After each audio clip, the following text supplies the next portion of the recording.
வணக்கம். வணக்கம். ஒரு வீடியோ வந்து ரொம்ப வைரலு. ஒரு பெண்மணி பேசியது. எல்லா நெட்டிசன்கள் எல்லாரும் வந்து அதை போட்டு பயங்கரமா டேக் லைன்லாம் போட்டு அந்த பொண்ணை வந்து பொம்பளை வந்து கருவி திட்டி பேசியிருக்காங்க. திட்டுறதுக்கு என்ன இருக்கு? அதான் நான் கேட்குறேன். இதுல எதுவும் திட்டுறதுக்கு ஒன்றும் இல்லையே. ஓஹோ, சொல்லுங்க. இல்ல அவங்க தான் என்ன வந்து யார் வீட்டுலதான் ஒருத்தருக்கு ஒருத்தியா வாழ்றாங்க, இதெல்லாம் சாதாரண விஷயம் தான் அப்படின்னு யார கம்பேர் பண்ணி பேசிருக்காங்க அப்படின்னு அவங்க வந்து முதல்வர் சிஎம் சொல்லிருக்காங்க அப்படின்னு அந்த செய்தியாளர் வந்து கேக்குறாங்க. இவங்க வந்து சொல்லிட்டே இருக்காங்க யார் வீட்டுல இல்ல யாருதான் இல்ல. அது ஒரு விஷயமா? ஆமா, அதெல்லாம் ஒரு பெரிய விஷயமா? அதான் அவங்க திறமை சம்பந்தப்பட்டதுங்கிறாங்க. இது வந்து பெரிய இது என்ன பெரிய விஷயம்? திறமை இருக்குது வச்சுட்டு போறாங்க. யார் வீட்டுல இல்ல, எங்க வீட்டுல என்ன இருக்கோம் அப்படின்னு சொல்லி ரொம்ப அழகா சொன்னாங்க. ஆமா, அதுல என்ன புரிஞ்சுக்கிறதுனா நம்ம வந்து மேலை நாடுகள் மாதிரி ஆயிட்டோமா? அமெரிக்கா, ஜப்பான்ல அப்படி இருக்குன்னு தெரியல. அமெரிக்கா அந்த நாட்டுக்காரங்க நம்ம மேல கேஸ் போட்டுருவாங்க. இங்கிலாந்து, நெதர்லாந்து எங்கேயுமே கிடையாது. எல்லா இடத்துலயுமே அவங்க எல்லாம் 3 புருஷன் 4 பொண்டாட்டி. ஒருத்தர் கூட அவங்களுக்கு வந்து செட் ஆகலைன்னா ப்ராப்பரா டிவோர்ஸ் வாங்கிட்டு அதுக்கப்புறமா அவங்க இன்னொரு பார்ட்னரை தேர்ந்தெடுத்துக்கலாம். அது இந்தியாலயுமே இந்த சட்டம் இருக்கு. இப்போ ஒருத்தருக்கு ஒருத்தி தான் இருக்கணும்லாம் சொல்ல வரல. ஒரு வாழ்க்கை சரியா வரலன்னா தற்கொலைன்னு போகாம கொலைன்னு போகாம அவங்களுக்கான ஒரு உரிமை இருக்கு வாழ்றதுக்கு. இன்னொரு பார்ட்னரை சட்டப்படி தேர்ந்தெடுத்துக்கணும். எப்படி சட்டப்படி தேர்ந்தெடுத்துக்கணும்? இங்க இருக்கும் போதே 2 அணத்தை வச்சுக்கலாம் அப்படின்லாம் சொல்றது அவங்கதான் என்ன என் வீட்டுல இல்லாததா? என் புருஷன் கூட தான் வச்சிருப்பாரு, அதுக்கு என்ன பிரச்சனை? எங்க வீட்டுல வச்சுக்காததா? எனக்கு தெரிஞ்சவங்க வச்சுக்காத. யார் ஊர்ல யாரு தான் பண்ணல? இப்ப எல்லா ஊர்லயும் இருக்குதானே. அப்புறம் என்ன இவங்கள மட்டும் எதுக்கு நம்ம கழிச்சுக்கணும்? இல்ல எனக்கு புரியல அந்த நியூஸ். இல்ல இதானே இப்போ வந்து அவங்க வந்து நல்லா பொட்டு வச்சு நல்லா ஒரு கலாச்சாரத்தையும் பண்பாட்டையும் பேணி காக்கிற ஒரு பெண்ணாகத்தான் இருக்கிறாங்க பார்த்தா. சரியா? அவங்களே அப்படி சொல்றாங்களே. அப்போ இந்த பெண்ணை வந்து எவ்வளவு ஒரு பெண்ணடிமைத்தனத்துல வளர்த்திருப்பாங்க. இல்ல நான் என்ன சொல்றேன், ஒரு பெண் தவிர்த்து லெட் மீ ஃபினிஷ் பாஸ்.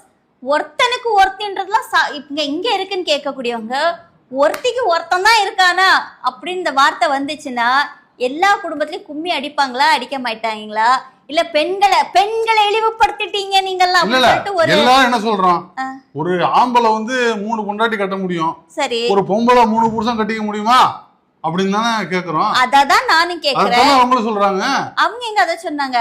ஆம்பளைக்கும் வச்சுக்கலாம். ஓ, அப்படியே சொன்னாங்க. அப்படிதான் சொன்னாங்க. எந்த வீட்டுல ஒருத்தனுக்கு ஒருத்தின்னு எங்க இருக்கு? அதே எல்லாத்தையும் யான் புருஷன் தான் அப்படி இருக்கலாம் அப்படின்றது ரொம்ப சாதாரணமா சொல்லிட்டு போறாங்க. அப்ப இங்க வந்து நான் என்ன சொல்றேன், அவங்க சாமி கும்பிடுற ஆளாதான் இருக்காங்க. சாமியை கும்பிடட்டும் அதை பத்தி பிரச்சனை இல்ல. இங்க வந்து ஆண்களையும் அவங்க இழிவுபடுத்திருக்காங்கன்றதுதான் என்னோட அக்யூசேஷனா இருக்கு. எல்லா ஆண்களையும் இவங்க எப்படி சொல்லுவாங்க? இவங்க பொதுவா ஆண்கள்லாம் ஒருத்தனுக்கு ஒருத்தி தானே எல்லாரும் அப்படிதான் இருக்காங்கன்னா நீங்க வந்து எல்லாரையும் பொதுவா ஜெனரலைஸ் பண்ண முடியாது. அந்த ஆண் கூட்டத்துல தான் என்னுடைய அப்பாவும் இருக்காங்க, அந்த ஆண் கூட்டத்துல தான் என்னுடைய மாமா, அண்ணன், தம்பி நிறைய இருக்காங்க, என்னோட நண்பர்கள் இருக்காங்க, என் கணவர் இருக்கிறார். அப்போ வந்து மொத்த ஆண் கூட்டத்தையும் அவமானப்படுத்த மாதிரி ஆகாதா? ஆம்பளைங்கனாலே பொறுக்கி அதுக்கு அதுன்னு அர்த்தம். ஆண்கள் வந்து அதெல்லாம் வந்து சாதாரண விஷயம், அதெல்லாம் வச்சுக்கலாம் அப்படின்னு சொன்னா அப்ப ஆண்களை நீங்க பொறுக்கின்னு சொல்றீங்களா இல்ல பெண்ணடிமைத்தன மைண்ட் செட்ல நீங்க இருக்கீங்களா? இதே நீங்க ஆணை சொன்ன இந்த அக்கா வந்து பெண்களை சொன்னா பெண்கள் அமைப்பினர் இத பத்தி என்ன சொல்லுவாங்க? ஒரு பெண் தான சொல்லிருக்காங்க. இதுல என்ன இப்போ அப்ப நம்ம கேஸ் போடலாமா? ஆண்கள் இயக்கம் சார்பான கேஸ் போட்டுமா? அது போடலாம். சரி, ஒரு பெண் வந்து பிற்போக்கா இருந்தாலும் தப்புங்கறீங்க, முற்போக்கா இருந்தாலும் தப்புங்கறீங்க. சரி, இது முற்போக்கா பிற்போக்கா? இது அவங்க போக்கு, இது புறம்போக்கு. இது பிற்போக்கு இல்ல, இது முற்போக்கு இல்ல, இது புறம்போக்கு. ஒருத்தனுக்கு ஒருத்தி தானா அப்படின்னா நான் திருப்பி நாங்க அதுதான் சொல்றோம். பார்ட்னரை சூஸ் பண்ணிக்கலாம், நேர்மையான முறையில சூஸ் பண்ணிக்கலாம், கல்யாணம் பண்ணி பிடிக்கலன்னா டிவோர்ஸ் பண்ணிக்கலாம், ட்ரம்ல பூத்தக்கூடாது, ஃபிக்ஸ் பண்ண பையன் வந்து மலையில இருந்து தள்ளக்கூடாது, ஆளை வச்சு அடிச்சு கொள்ளக்கூடாது, விஷம் கொடுத்து கொள்ளக்கூடாது, ஜூஸ் கொடுக்கக்கூடாது, இப்படி எல்லாம் பல விஷயங்கள். அதனால மாசால வந்து போட்டு கொடுக்கக்கூடாது, இப்படிலாம் பண்ணக்கூடாது. பிடிக்கலன்னா நேர்மையா நின்று இங்க பாப்பா எனக்கு உனக்கு செட் ஆகாது, இதுதான் என்னோட இஷ்டம், இதுதான் என்னோட விஷயங்கள் அப்படின்னு சொல்லிட்டு நேர்மையா பிரிஞ்சு போய் அவங்க இன்னொரு பார்ட்னரை சூஸ் பண்ணிக்கிறதுக்கு முழு உரிமையை உங்களுக்கு. எனக்கு என்ன டவுட்னா அவங்க வந்து கலாச்சாரம் பண்பாடு இதெல்லாம் வந்து ஃபாலோ பண்றவங்களா தான் இருக்கிறாங்க, ம், நல்லா பொட்டு வச்சுக்கிட்டு. ம். அவங்களுக்கு வந்து இந்த ஆரிய பண்பாடு அவங்களுக்கு கத்து கொடுத்து எந்த பண்பாடு அடிப்படையில இதெல்லாம் சொல்றாங்க அவங்க? இதுதான் கண்ணகிய சொன்னது, ஆ, கண்ணகி கத்து கொடுத்தது, ஆ. திரௌபதிய கத்து கொடுத்தது. அவங்களாம் அப்படி சொல்லலையே. ஆமா. கண்ணகி என்ன கத்து கொடுத்தாங்க? கண்- தன் புருஷனுக்காக அவங்க வந்து உயிரே தப்பு இல்லையா? அண்ணனோட மாதவி கிட்ட போனதுக்கு அப்புறம் கோவலனுக்காக வந்து ஊரே அழிச்சு என் கணவரை வந்து நியாயப்படுத்தி அந்த மனைவி தானே அவர் விட்டுட்டு போனாரு. இப்ப பாஞ்சாலி எடுத்துக்கிட்டீங்க அப்படின்னா பாஞ்சாலி வந்து ரொம்ப கட்டுப்பாடான ஒரு பெண்ண. ஆனா இந்த ஒரு விஷயத்துக்கு அவங்கள உள்ள திணிக்கப்பட்டது யாரு? ஆ. இதெல்லாம் வந்து பெண்ணடிமைத்தனம் தானே. இன்னைக்கு வந்து நிறைய பேர் சொல்லாங்க, எப்படி சொல்றது தெரியலையே, அந்த பெண்ணை வந்து தப்பா சொல்லும்போது பாஞ்சாலிய வச்சு ஆமா ஆமா, சொல்லுவாங்க. ஆனா அதான் அவங்க ஒரு வந்து ஒரு பெண் 5 கணவர்கள் ஆ, கேட்டா. ஆனா அவங்க தனித்தனியாட்ட அவங்களுக்கு 19 பொண்டாட்டி எல்லாம் இருந்தாங்க. நீங்க தானே போன வாரம் சொன்னீங்க, ஒரு இது சொன்னீங்கல்ல, இன்னமும் வந்து வடநாட்டுல வந்து அந்த கல்ச்சர் இருக்குது. இருக்கு இருக்கு. வந்து பையன் அப்பா எல்லாரும் வந்து ம். ஒரே மனைவியோ ஒரே பெண்ணை வந்து அவங்க வந்து கல்யாணம் பண்ணிக்கிற அந்த இன்னும் பண்பாடு இருக்குது. அப்ப அதன்படி சொல்லியிருக்காங்களா அவங்க? அது இருக்கு தானே செய்யுது. அது எப்படி இல்லைன்னு சொல்லுவீங்க? ஆர்கியூ பண்ண தெரியல. ஆனா நம்மலாம் வந்து ஒரு ஒரு என்ன சொல்றது, ஒரு பண்பட்ட மிருகங்கள். ம். ஓகே, ஒரு சோஷியல் அனிமல்ஸ். நமக்குன்னு ஒரு 6th சென்ஸை நம்ம யூஸ் பண்ண ஆரம்பிச்சுட்டோம். நமக்குன்னு ஒரு 6ஆம் அறிவு இருக்கு. நமக்குன்னு இது சரி இது தப்பு அப்படின்ற விஷயம் இருக்கு. அப்படிங்கும்போது இந்த மாதிரி விஷயங்களை ரொம்ப நார்மலைஸ் பண்றது, ஜெனரலைஸ் பண்றது, பொத்தாம் பொதுவா சொல்றது, இது எல்லாமே தப்பு தான். இதை நார்மலைஸ் பண்றது எவ்வளவு தப்போ அதே மாதிரி பொத்தாம் பொதுவா சொல்றதும் தப்பு தானே. இப்ப எல்லா பெண்களும் மோசம்னு சொன்னா பெண்கள் அமைப்பினர் சும்மா விடுவாங்களா? மகளிர் ஆணையம்னு ஒண்ணு இருக்குல்ல, நீங்க பெண்கள் எல்லாம் இழிவுபடுத்திட்டீங்க மன்னிப்பு கேளுங்கன்னு சொல்லுவாங்கல்ல. இப்ப இவங்க ஆண்கள் எல்லாருமே அப்படிதான் சொல்லியிருக்காங்க. அப்ப இவங்க மேல என்ன ஆக்ஷன் எடுக்கணும் அப்படின்றத என்னோட கேள்வி. இவங்க மொத்த ஆண்களை எப்படி சொல்ல முடியும்? அவங்க தப்பா சொல்லல, ஜாலியா தான் சொல்றாங்க. ஒரு ஆண்கள் அப்படி இருந்துட்டு போனா என்ன, காசு இருக்குது பணம் இருக்குது, தசரா 60,000 முன்னாடி வச்சுக்கலையா? ஒரு 6 முன்னாடி வச்சுக்க கூடாது ஒரு ஆம்பளை? அவன்கிட்ட காசு இருந்தா வச்சுட்டு போறான். அவங்க ஒரு தலைவரை, இன்னைக்கு இருக்கக்கூடிய நம்மளுடைய முதல்வரை வந்து கேள்வி கேட்கும் அந்த கேள்வி அபத்தமான இல்ல கேள்வி. இந்த பிரச்சனை எங்க இருந்து வருதுன்னா, விஜய்க்காக இவ்வளவு பெண்கள் எந்த எக்ஸ்ட்ரீமும் போய் பேசுறதுக்கு இருக்கிறாங்க. இதைத்தான் நம்ம கேள்வி. அதாவது இந்த நாள் வந்து விஜய் வந்து சட்டமன்றத்துல சொல்றாப்புல, எல்லாரும் என்னைய பின்பற்றணும், நான் என்ன செய்யணும் அதைத்தான் செய்யணும் அப்படின்னு சட்டமன்றத்துல பேசியிருக்கிறாப்புல. அதை வந்து அவர் அரசியல்ல சொல்லியிருக்காருன்னு நம்ம எடுத்துக்கிறோம்.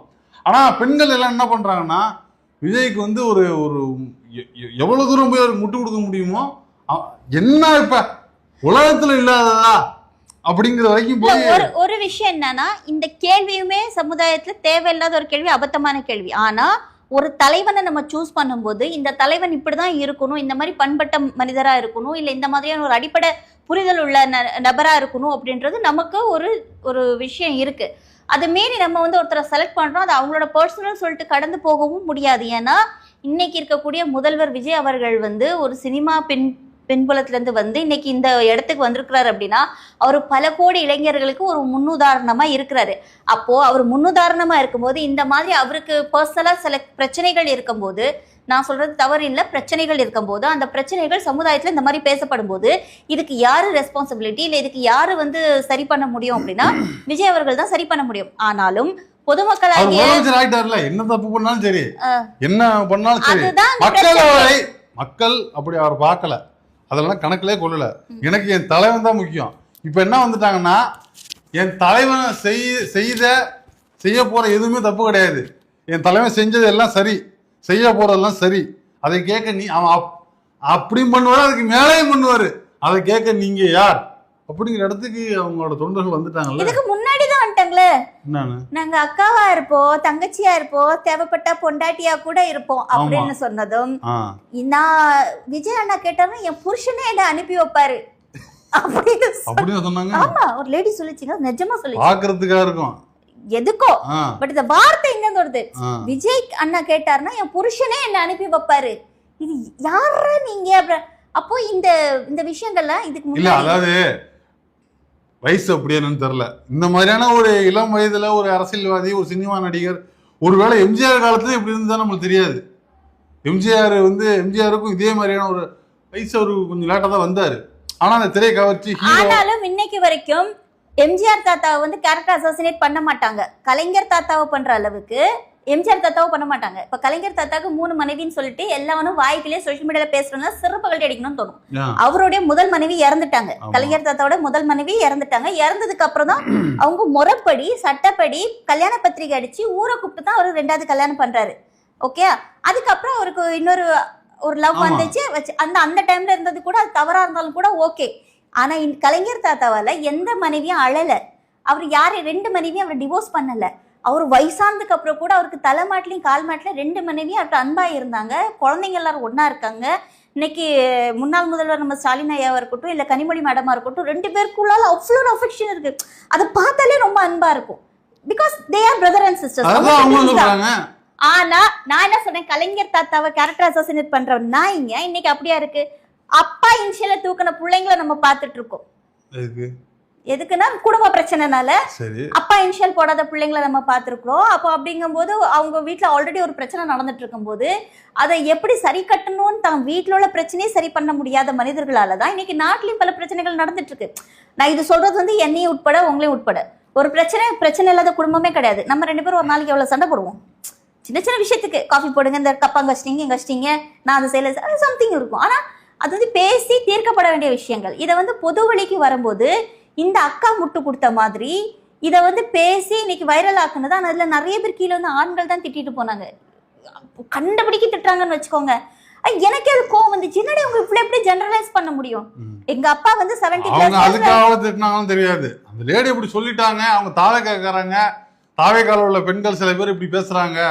விஜயையும் அவங்களோட வந்து மன வாழ்க்கையும் குறிப்பிட்டு பேசுறாங்க. இந்த டீசன்சி அவங்க சொன்னது அந்த ஆம்பளைங்கெல்லாம் கோவப்பட்டது. இந்த லேடியோட பர்சனல் லைஃப் எப்படி இருக்கும்? என் புருஷனும் அப்படிதான் இருப்பாரு சொல்றியாமா? நீ போய் தட்டி கேட்க தேவையில்லையா? கண்ணகி சொன்ன மாதிரி நீ பாட்டுக்கு அசால்ட்டா இருக்கிறிய. இது எப்படி நியாயப்படுத்துற?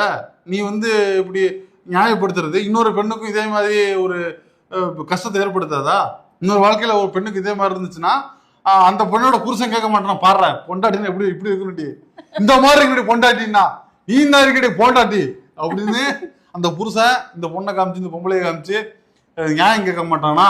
அப்படிங்கிற அர்த்தத்துலதான் இந்த ஆண்கள் எல்லாம் கோவப்படுறாங்களே ஒழிய எந்த ஆண்களும் தண்ணியை திட்டதாக எந்த ஆண்களுக்கும் கோவப்படல.